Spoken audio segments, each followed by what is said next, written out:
Hey everyone, it's Rob Stanley with the Ecom Wiz podcast. And today I've got Ryan Rigney. Now, Ryan's done multiple things. Ryan's been a seller, and he also now helps sellers with Brand Boost Blueprint. And of course, he also helps everybody with product launches with Boost Rooster. So Ryan, thanks for being on the show.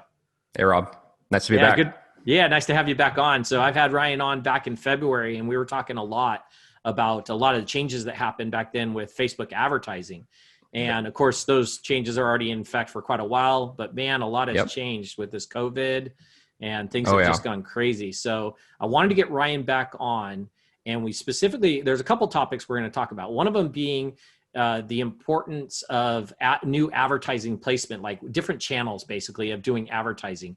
And then of course, using some of those channels to drive some sales back into Amazon.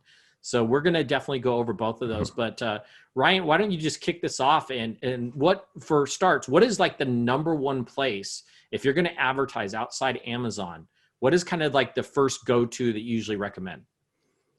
Yeah. So in most cases, it's going to be Facebook. I mean, it's kind of like the necessary evil for most e-commerce brands. That's where you would probably want to first look. I do see a lot of e-commerce brands doing well on like Google Shopping, YouTube, TrueView video ads, like pre-roll ads that go before videos. Those also do well. A little bit harder to get good at those. Yeah. But Facebook, I see a lot of scale still, people doing very well with that because you can go on Instagram as well as Facebook. I mean, the type of products you're selling, it's going to kind of control like where you're going to look first. I mean, where is the audience that you're trying to target? But in most cases, it's still Facebook even today. Okay, so yeah, Facebook seems to be like the important place where a lot of people go and start driving traffic to Amazon initially. What about things like, Google Ads or heck, I don't know if you can do anything with LinkedIn, but LinkedIn's got ads you can run. So what else besides Facebook, Ryan, do you usually is kind of like the second go-to? Yeah, so I mean, obviously before I recommend people even look into that direction, like if they're selling on Amazon, they need to exhaust all the Amazon placements first. Mm-hmm. And then most people aren't even doing that. So having brand registry, doing video ads, like that should be a really strong like experimentation and focus for your brand if you're not running video ads, as well as the sponsored headline, the sponsored brand ads that you can kind of control what the message is on the top of the search when somebody's searching. These are things that people aren't spending any time or even some time experimenting with. So that's before you even like look into like, how can I scale my brand on Facebook, on YouTube, on Google, like try exhausting that first. So for me personally, I spend really most of my time just on Facebook ads and really just creating a systematic process to test new creative. So really like if you're going to do Facebook ads successfully over the long term, you need a lot of creative coming in. You can't just have a couple images and then think that's going to last for years. Usually doesn't. So to make Facebook ads work for me, like I will go out and I'll find media production companies that you can get consistent content from. And then I have an ad buyer and I have the media production company sending new creative to the Facebook ad buyer and testing new things consistently. So if you're running Facebook ads and you notice like it works for a while and it doesn't work after a while, like you need a consistent process to get new creative in. Yeah. The other placements that I personally use, like YouTube ads, I've used a little bit, Google search ads, Google Shopping. I don't use those as much as Facebook really, just because like I'm kind of focusing on where most of the success has been for me. Yeah. So I'm sure some people are going to think this, and I was thinking it like, so going out and finding somebody who can get you the correct creatives to use on Facebook. What was that process of finding somebody? Because I mean, you've got to have somebody who understands Facebook, understands that only a certain percentage can be text. And then, you have to have the proper images. Like, are you supplying the images? Give us a little more on that, because I personally probably would ask that question to you. Yeah. So Facebook has a bunch of different placements available that require different formats and sizes. So you can do videos pretty much everywhere, but the different lengths of videos aren't available for all the different placements. So you need a pretty big variety of content lengths and types. But I mean, for images, you don't want too much text. Kind of like you said, if there's a whole bunch of text on the image, that Facebook's just going to hide it, and it's going to get a really low performance, and it's not going to get views. For videos, you need a lot of different types of videos. You need like product demo videos. You need people talking to camera, like selfie style. You need, fancier eye-catching things where they're like moving the product around and using it, and it has all the benefits and features, and it's kind of like more traditional ads. So you want to test like a bunch of different formats, and finding somebody who can do that. What I do is I when I see ads that I see that are working well, I'll save them, and I just create like a database of like all these successful ads. And then when I went and found somebody, I was like, here's like examples of ads that I see working, I think would probably work for my brand as well. If you could just kind of take my products and try to make a similar format. And like people that make these ads for a living, they should have some experience like doing this already. As for cost, like it's not just going to be like, a couple $100 a month if you want somebody to like consistently create these things. It's going to be several $1,000s per month, just so people are aware. If you're on a budget and you don't have the money to do that, like I didn't have to start with that sort of system in place. Like what I would do and recommend like people do first and foremost is find some content creator on YouTube who's already making high quality content that maybe doesn't have a bunch of subscribers. Get the product in their hands and try to get them to just kind of talk about it organically. And that I had a video like that got a couple 100,000 views on a Facebook ad pretty profitably as well, just by getting it in the hands of a YouTuber and then getting the rights to use that video as an ad. So that's not to mention like the YouTube exposure as well when they posted the video on YouTube. So like multi-purposing that as an asset that's like more affordable is really valuable too. Yeah, that's good information. I didn't even think about that. Finding ones that you see different ads on Facebook. Why not just grab them and have somebody make something similar to it to at least get started? Right. That's a great tip right there. Now, being that you've done a lot of ads on Facebook, what have you seen in those ads? Let's give everybody a little more detail here and some tips on, like, if depending on it, I'm sure it's going to depend on the product, but if somebody's using the product, does that do well? Does it need to have motion? Should it not have motion? The videos, like, let's go a little deeper into that based on the experience you've had. Yeah. So for me personally, the best performing creative I had to date was just somebody on YouTube who was holding the product and talking about what the product did for them and how they used it. It wasn't even anything super fancy. It didn't seem like it was professionally created or anything like that. You don't really need a professionally created and like super aesthetically pleasing like video to do well. It just has to have good audio, and like they need to be able to understand what the person's saying, and it needs to seem like they're being genuine when they're saying it. I think like videos on Facebook, if it seems like it's just somebody like talking to camera and they're just sharing their experience, like that seems to do very well, at least in recent years. But you obviously want to test different creative types as well. So like if you had that as like a top of funnel, like the first thing that somebody sees about your product, and then you can retarget people who watch that with a more professional, like, here's the reviews we have, here's the product being used, like with a professional studio, like, so they can see like there's brand legitimacy as well behind it. That's a good way to kind of like get people to come back and like be like, oh, maybe this is a real legit brand. Like I heard somebody talk about this, and now I see a video that's professionally done with all these reviews. Maybe I'll give it a shot. So just hitting them with like different angles. It's not just like, here's one video and you're done. You want to have them hit with like images, videos, reviews, when they're scrolling, things that catch their eye and like catch them off guard, like bright colors, things moving quickly. Just, normal like advertising stuff that you guys probably see all the time, but it's just throwing a lot of darts at the board and hitting them with a lot of angles. So yeah, it's kind of, it's hit and miss, right? Like you're basically always experimenting with different ways to do it. Right. And that's great information. And so people who, just getting started on this, we were talking about like the budget, they may not have a lot of budget. What about, I know it's going to come up. They're going to be like, oh, I'll just go to Fiverr, or I'll go to one of these sites and just have something created. That should be okay as long as they give something that's an example that looks good and probably has performed well. Yeah. As far as like an image goes, just showing the product, I don't really know what somebody on Fiverr could do that would look sufficiently good to run as an ad. I have some ads like that are just my product, like with some minimal text on the background to kind of say what it is. Like those are okay, but nothing like phenomenal. So I think your best bet really is just to get some YouTuber to use your product that has like a good camera, and talk about it, and then have some call to action towards the end of the video that says, here, learn more about the product. And then you can have like a actual sales page that goes into more detail. That's going to be your best bet. I don't see anybody like having major success with ads and Fiverr, that sort of thing. Yeah. Yeah, we'll probably, Ryan and we've talked a lot about YouTube.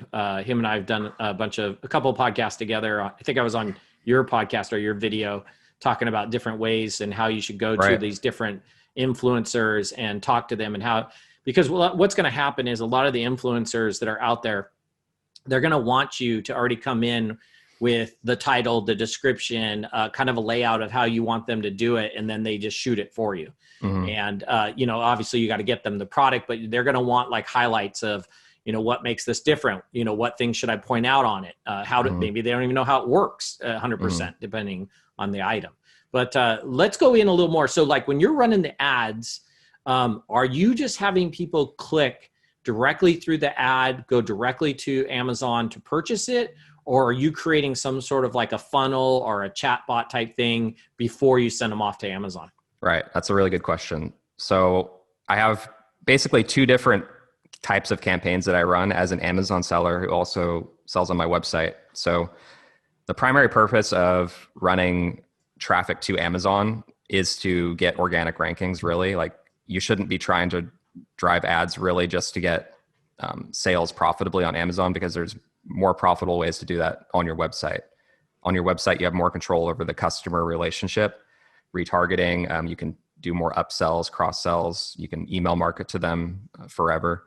So it doesn't really make sense to like run ads just to be profitable on Amazon when you could just put up a sales page and be more profitable. So on the other hand, like obviously I have like Boost Rooster. We run Facebook campaigns to Amazon for the purpose of getting ranks and reviews, as well as like building an audience that we can do this again and again too. So for when we launch new products, we have a built-in audience to get awareness to. So that's like one type of campaign. But for campaigns where you're trying to like get your brand to scale more quickly, get more awareness, finding people that maybe aren't searching for your product right now, but you want them to become aware, and maybe they're thinking about buying it and they just haven't been actively searching on Amazon. You want to get more people, because like there's so many people out there that aren't on Amazon actively searching for a product that would buy it if you put it in front of them at the right time with the right message. So for like scaling quickly, if you have a mass market product or something that there's a lot of interest for outside, Facebook's great to drive to like a sales funnel. It's really just like a simple sales funnel that is you try to keep it as streamlined as possible. It doesn't need to be like multi-step or super complicated. It's just, for me personally, like I just model what's already working, and then I have like a landing page builder guy that builds it in Shopify, and he just structures it with like my product images and the copy and all that. And we send the ad to the landing page, and then the checkouts through Shopify. And there's a whole bunch of other things going on in the background from there, but you have more control when it's on your own like e-commerce platform rather than Amazon, where you can't contact your customers, et cetera. So that's good information. Yeah. So let's, I'm going to ask actually a two-parter. Yeah. What point have you found like how many layers of sort of that chat bot before you really lose people, like question wise, right? Like you start asking them a question, you're sort of funneling them through the, sequence. Have you noticed that, let's say, hey, after 3, there's a big drop off of people, or after 5 sort of questions or getting information, there's a bigger drop off? And then the second question is, let's talk more after that about Shopify and how you're using that. Yeah. So for Amazon product launches, I use a chatbot. I don't really do like a chatbot as a pillar of like my website funnel. The chatbot doesn't really play like an integral part in that, but when I'm sending traffic to Amazon, yeah, there's a chat button like regarding how many questions.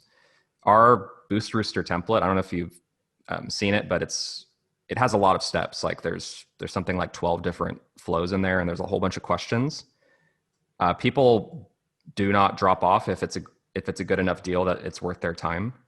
And you want to kind of filter out some of the like tire kickers anyway, as far as like on Amazon, we want higher quality buyers. We want people that are willing to follow instructions to some degree. And so like if you're advertising like here's a 75% off rebate, You want them to go to Amazon and search through a keyword. Like you don't want them to just go straight to Amazon and buy and not understand what the deal is, because then they're going to complain. So there's kind of like a balancing act there. So like how many questions you ask them, it's not really that many questions. It's just, here's the deal. Are you interested? They say yes. And like, here's how to get the deal. Do you understand the terms? They say yes. Then you tell them, go to Amazon through this keyword. Let us know when you're done. Here's how the deal works. So type your order ID. When you type your order ID, then we'll kick off the process to send the rebate to you. And it's like 4 or 5 steps, something like that, basically. But it's a lot of like, did you do this? Let us know when you're done. So like that's the real benefit of a chatbot for like a launch, is you can walk them through the process step by step, and they don't get to continue unless they're actually doing the steps. If it were like an email, and you try to get them to follow all these instructions, like good luck. People can barely like read one instruction for the most part. So yeah, that makes sense. And I think, and there's something you said there that's 100% truth to it. The people that follow it all the way through, they're probably the ones that are most likely to get it right, possibly leave you a review, leave you a nice review. And like, they're the ones you want to target anyways. I mean, those are the ones that you want. The guy, like you said, the tire kickers, they only get a few ways in, thinking they do a couple of clicks and they get this free item or super discounted item. That's not really the ones that are going to like put the effort in to go leave you a product review anyways. Right. So you're absolutely right. Now tell us more about the Shopify. So everybody who comes to talk to you about, advice for Amazon, selling on Amazon and stuff, do you like always recommend them to go get a Shopify store and use that maybe as a test bed for products or test bed for the funnels that you set up? Give us more info on that. Right. So for an e-commerce store outside of Amazon to even work for a person, I think they need to take a brand-centered approach to begin with. Sometimes people will approach me and, they're selling like cell phone cases and they don't have any branding. It's just like something really like they barely even give it any thought at all. And how are you going to build a brand behind that if there's no thought given to like what kind of products you're selling, like what customer are you serving, what is going to unite all these products in under like a brand umbrella. So first you have to make sure like your product strategy and like your brand name, and you're kind of approaching it from a brand centered approach first and foremost. When do you make a Shopify store? Like, I don't think you should make it like right away. I tell people have at least $100 a day in profit before they even really like think about making it. Yeah. And before they think about scaling it, they should have like $50,000 a month in revenue, because there's a lot of different ways they can grow their brand portfolio and like their add second, third product to get to 50K on Amazon. And I think that's an easier process for people to do than make it successful on Shopify, because that could take you several months and it could be discouraging. You want to have something running in the background, and you want to have a couple products, because scaling traffic and getting people to go and buy on your website profitably is a lot easier when you have more products to sell on your website. Unless you're selling like high ticket products like mattresses, or you're like, you're like a mattress where you could sell it for $2,000 and like you're going to make hundreds of dollars of profit per sale. Yeah. For most people, they're selling things that are like $20 to $50, and they need a couple different things. They need to either have the person buy several at a time or several different items to make that traffic to their website even profitable in the first place. So getting your brand to that point, like what I personally did was I just launched a couple on Amazon first. So when I had like 3 to 4 products, then I could start to drive traffic to my website profitably. Now, the items that you're, that people are selling on Amazon that you deal with, when somebody comes into their Shopify store, are they just having it shipped from Amazon? Because otherwise you'd probably have to have a separate warehouse for that. Yeah, so you can start like that. That's how I started. It's logistically way easier. You don't have to ship your inventory to 2 places. Like, nobody really wants to do that. Yeah.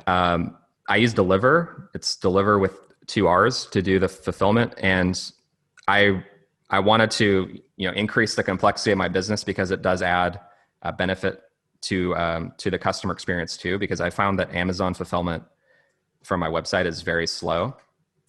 They don't prioritize it as much. I mean, they could always do like the expedited or priority shipping and it could go faster, but you're gonna have to pay a lot for it. On Deliverr, you can get next day shipping available for pretty affordable price. You can get 2-day shipping for a really great price. And they also have like 3-day and very quick options. So getting the product to the customer like as quickly as they would expect to get it from Amazon, that's something that I wanted to tackle. And I think Deliverr does that probably better than any fulfillment I've seen. Wow. The Well, other wait, tell us a little more about Deliverr, because I personally haven't heard of it, and I've been in the shipping world for a long time. But so is that something that they, like, Amazon hands it to them and then they take care of it, like from the fulfillment center? Or Yes, explain a little more. It's just basically another warehouse that can ship items for you. It doesn't relate to Amazon in any way. They could ship items to your Amazon customers if you did like seller fulfilled as well.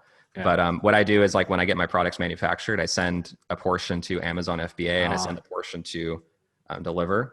Okay, so it's a fulfillment center. It's a fulfillment center, right? Okay. So gotcha. their history is they got more popular because they had a substantial investment from Walmart. I think it was like tens of millions of dollars from Walmart. They won some competition to get the Walmart 2-day shipping badge a couple months back. So if you fulfill through Deliverr and it's connected to Walmart, you can actually have a similar to like an Amazon 2-day shipping badge on Walmart. So that's why I picked them initially. And then they also have really great prices and fulfillment times on your website too. So the added benefit of getting to go on Walmart, as well as getting a really great customer experience on your website. And how are they, not that we're here to plug them, but because I think it's good information to know, because I always see people posting all the time about looking for a fulfillment center. I mean, if you happen to know, Ryan, I mean, obviously Ryan's not associated with them, neither am I, but I'm an affiliate, but I'm not giving you an affiliate link right now. So. Right? Don't use it. I mean, just from the background that do you know how many, like, do they have a bunch of centers all around the US? And then what about like storage fees with them also, like monthly storage fees or things like that? Do you know any more info on that? The fees are pretty comparable to Amazon. Okay. But as far as like, where are the fulfillment centers? They operate very similarly to Amazon FBA. They have to have fulfillment centers all over the US. Otherwise, they wouldn't be able to offer next day, 2-day shipping. It just wouldn't be possible logistically. So, especially without a crazy price. Right. So they do have an option to send all your inventory to one warehouse and then they distribute it, kind of like FBA does as well, for a fee, which I take advantage of just because it makes things a lot easier. Fees have been good. Pricing is very similar to FBA, but the advantage is, like, you get that 2-day shipping badge on Walmart, and you also get very quick shipping to customers on your website. And that's how you get people to keep buying on your website, if the fulfillment and whole experience on your website is like really good, as good as Amazon. Otherwise, they're going to buy from your website and say like, oh, it took me 8 days to get the product. Next time I'm just going to buy it on Amazon. Screw this. Yeah. Yeah, exactly. Yeah. All right. Not to keep going on that. So let's talk a little bit more about, here's a scenario I was told one time by a really good seller on Amazon. And this was pretty interesting. So they'll take their Shopify store, they'll turn around and say, you found a new product, you're still kind of checking it out. They'll go ahead and get, say, like 10 samples sent to them. They'll pay for it, have it brought over, even though you usually pay a little more for those samples. But what they're doing is they're taking those 10 samples, they're putting them on their Shopify store, and they're kind of testing like images with it. They're testing pricing with it. They're running some Facebook ads to see if they sell. And they're using that kind of as a tester to find out, is this product good, before they go putting it on Amazon. What do you think of like a method like that? Yeah, I mean, it makes sense to kind of get some data back before you make a substantial investment. I've heard some people doing that sort of thing on their sites. Like, that's like a common like drop shipper strategy too. Mm-hmm. So they'll just go on Alibaba or whatever and find like a bunch of different products, run ads, and then whatever one works, they'll just ditch all the other ones. So for me, I can't really do that personally, because like, if I announce a product on my website, it takes me 8 to 12 weeks to manufacture it, and then like the shipping as well. So like, I would just get a lot of pissed off people if I did that. So if you already have built-in customers and then they're expecting to get that item, you might have some problems. Yeah. No, I think that person would do something like, they would just to give you a scenario, like they'd have the samples made, bring them over maybe to the Deliverr, have images created. So they'd already physically be in stock before they put it up on the site or make the announcement. Right. But it could be just a limit of like 10 of them. So maybe they're just sending it to a small group of people. Or if they don't have a built-in audience, if it's a new product or category, they might create some Facebook ads. And as soon as it runs out, stop those Facebook ads. just to kind of, Samples, it's kind of an interesting way to experiment without like a big investment. Like, is this going to be profitable? Will this sell well? And then what they'll do is go to those 10 people and maybe follow up with them like, hey, did you have any issues? Then you could kind of, it's a way to kind of also get a little bit of testing instead of you having to do the testing personally on some of the samples. So that was kind of interesting approach. Yeah. Sounds like it could work. I've never personally done it, but sounds interesting. I mean, you could also just survey your customers too and say like, which product are you most interested in? And that'd be another way to do it. I don't think you could really test like the effectiveness of like a paid ad with 10 units. Yeah. So, but you could see like, what do people want by surveying your customers too? It probably would be almost equally effective. Yeah. So another method, and tell me if you use this and how you use it. When people come to your Shopify store, you're collecting a database of names and emails. So how are you using, let's just call it like an email list, to either help with product launch or what your next product will be, or being able to market to them? I assume you're doing that. Mm-hmm. Yeah, I get most of my intel from my Facebook groups that have like communities of customers in them. So I make Facebook groups based on different topics, different types of products that I sell. And I'll actually see them in there posting like, does anyone know where I could buy this? And it'll sometimes be like a new product that I've never really considered selling. The product that I launched 3 to 4 months ago actually was based on a Facebook group. A post from one of my customers was like, where are you guys buying this? And I'd never heard of the product before. And it turns out it was like trending very, very heavily, like over the last 12 months. And like, so I just released that, and that one's already doing well. And it was completely just based on customer referral. So having like a place where customers can get together and talk, that's really valuable intel. If you're not like your target customer yourself, or you don't have somebody working for you that is, like just having access to them where you can hear them talking. Yeah. That's where I get the intel from.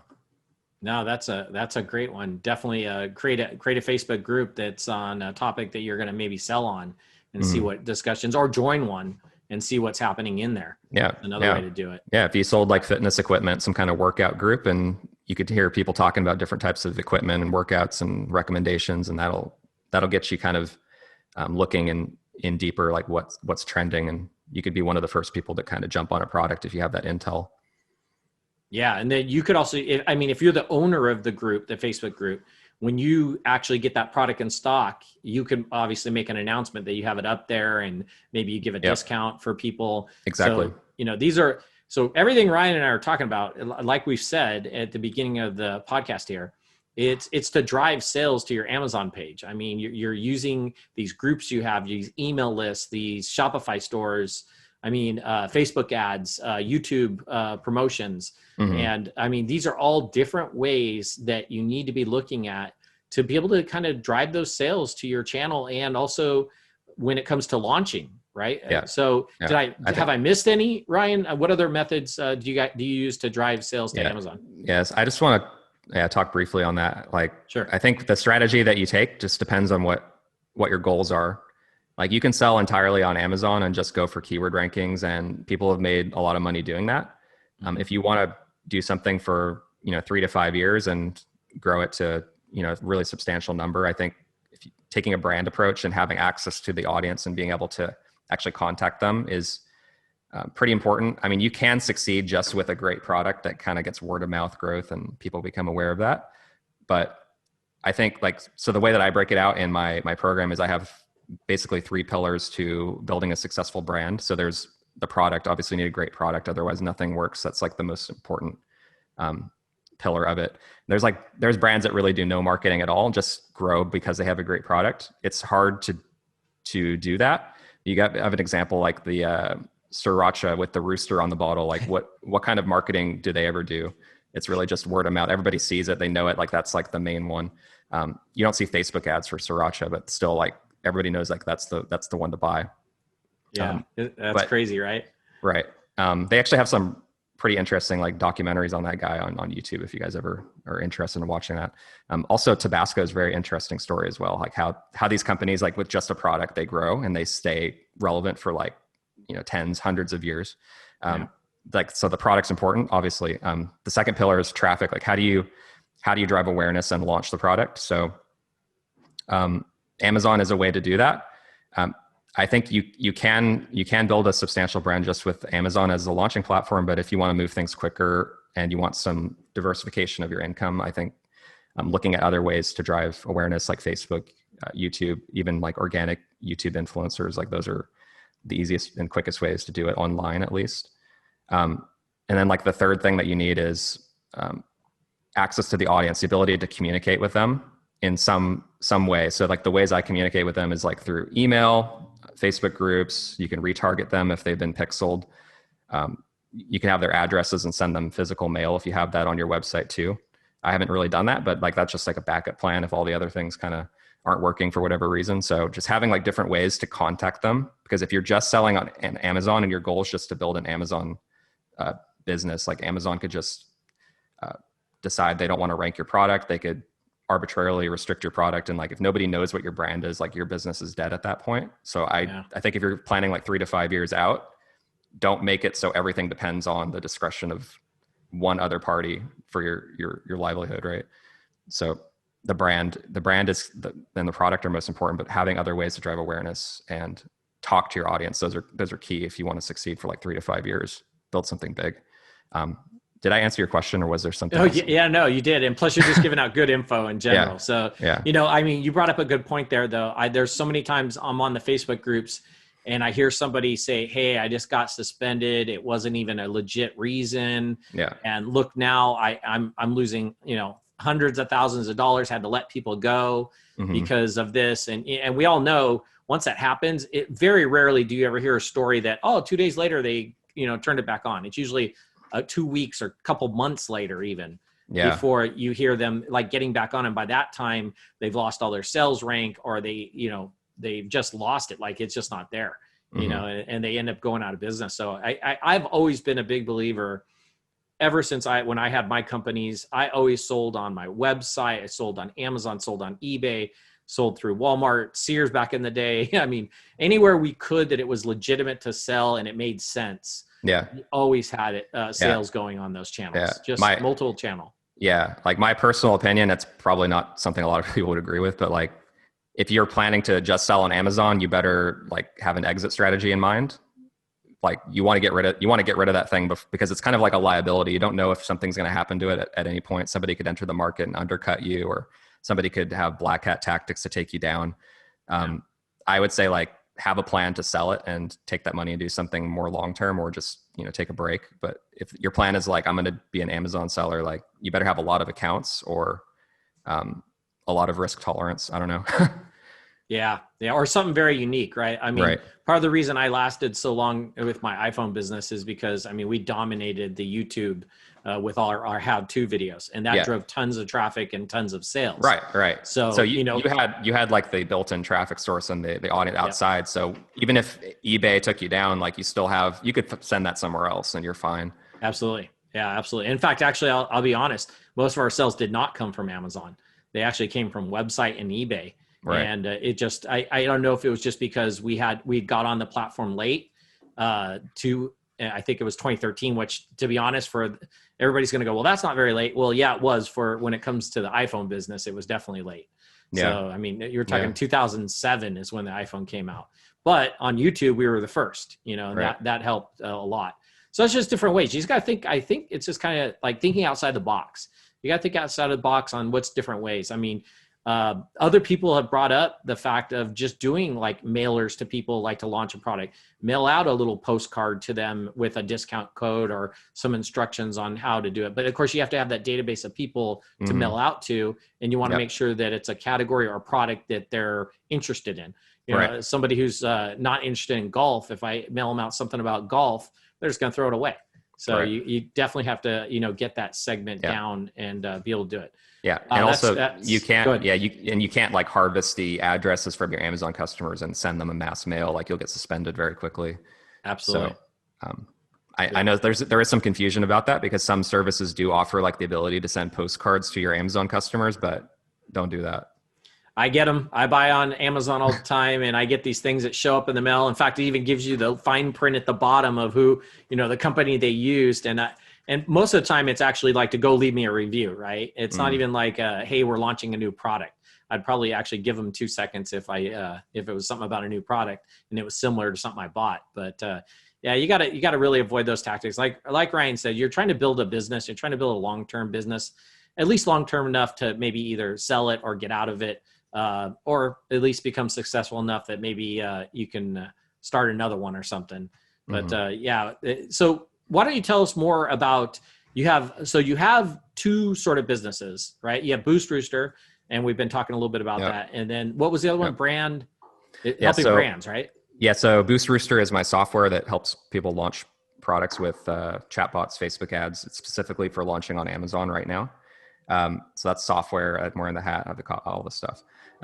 Brand Boost Blueprint, that's where I help people learn how to build brands that sell on Amazon as well as their own website. So I go over all the different methods that I personally am using to amplify my brand, build the brand, structure the products, research the products, everything.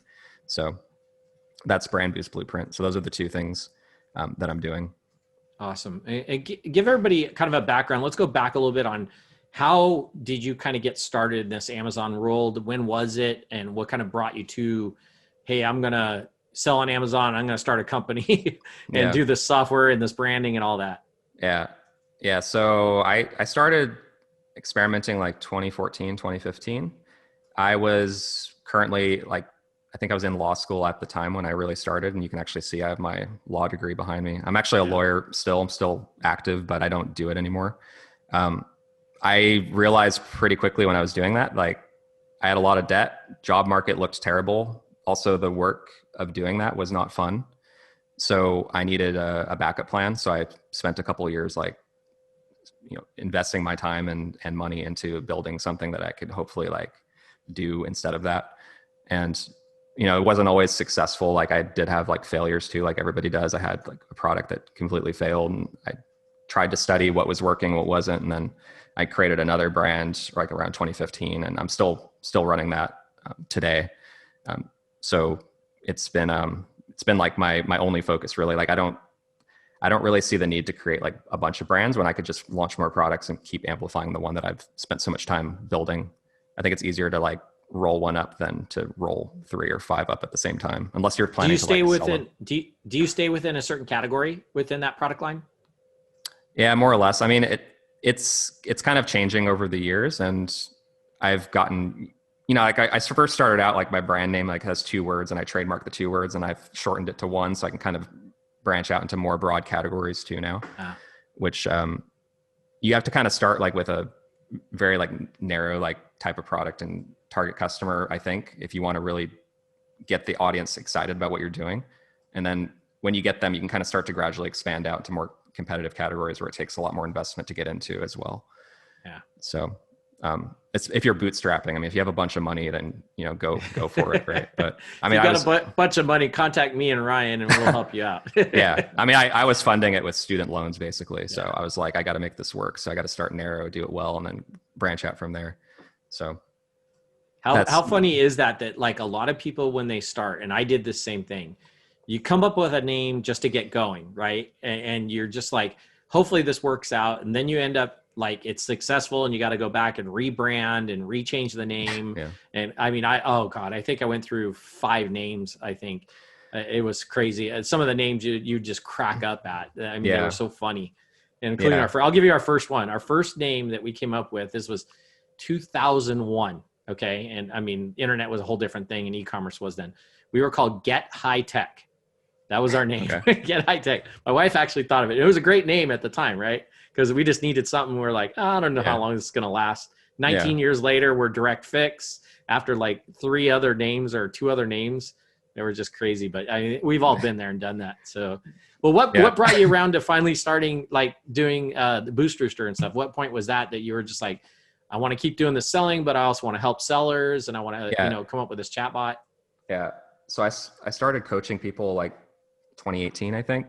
And it really just started from me posting in Facebook groups, and then people asking me, oh, how do you do that? Because I think I had experimented with different landing page based launching methods. And then I was already kind of into the whole emerging marketing software like ManyChat and chatbot stuff. And I had been experimenting with how to launch products with chatbots and really nobody was like talking about it back then. So I had a lot of interest from people in these groups, like, can you show me how to do that? So I was like, all right, I guess I'll start teaching people how to do this since there's a lot of demand, like nobody's doing it. And then that whole like chatbot launch process has evolved over the years, and it's become more complicated to like administer all this stuff. And it became clear like there was a need for either somebody to do it for people that weren't tech savvy, or software to kind of take that manual labor process out of it. So like there's still a lot of people to this day like doing like done for you installations where you have to pay them like $500, and they'll take like a couple days and they'll go through. And it's like really not necessary though when software can automate that entire process. So it'd be like for Feedback Wiz, like paying somebody to go in and manually message all your customers when you could just have software automatically do it. It doesn't really make sense, right? So I created the software just because I needed it first, and then like a lot of people wanted a more affordable, like quick way to get these launches out there. So that's why we made it. That's awesome. That's good stuff. And let me tell you, Ryan's in that group of people that I consider, like, anytime he puts information out, go read it, go watch the video. It is good information. He's always out there helping people. And there's a lot of people out there giving out a lot of information, and, you know, you kind of have to weed through it all. And I have to say Ryan's information, along with, you know, several others that I consider really close, it's good info. It is good info, and you will learn from it, and you definitely need to connect with him. Ryan, why don't you tell everybody the Boost Rooster? I think it's boostrooster.com. Yep. And what's the brand one again? Boostrooster.com or brandboostblueprint.com. Okay. And what about the Facebook page that you have? The URL for that, I haven't changed that in a couple of years, but it's facebook.com/groups/amazing funnels, I think is what I named it back in 2018. So, but it's right. Amazon FBA Marketing Secrets is the group. So there you go. There you go. Yeah. And then of course, check out his YouTube channel, Ryan Rigney's YouTube channel. It's awesome. He's got great content on there. I'm always checking it out. And when stuff pops up, doing weekly videos now. Yeah. Yeah. He does great videos. In fact, every once in a while, if I see a little issue with his video or something in his title or text, I always message him. Of course, the funny thing is when I message Ryan, if I try to do it through Facebook, I end up in his bot. So I have to actually email him directly. So, yeah. Well, Ryan, thanks. Hey, great having you on the Ecom Wiz podcast. I really appreciate it. Once again, Ryan Rigney, go check him out. Check out all his sites and take a look at his software. You won't be disappointed. I really appreciate it, Ryan. Thank you so much, Rob. Good to see you. Please subscribe to our YouTube channel, and for more information, please visit feedbackwiz.com.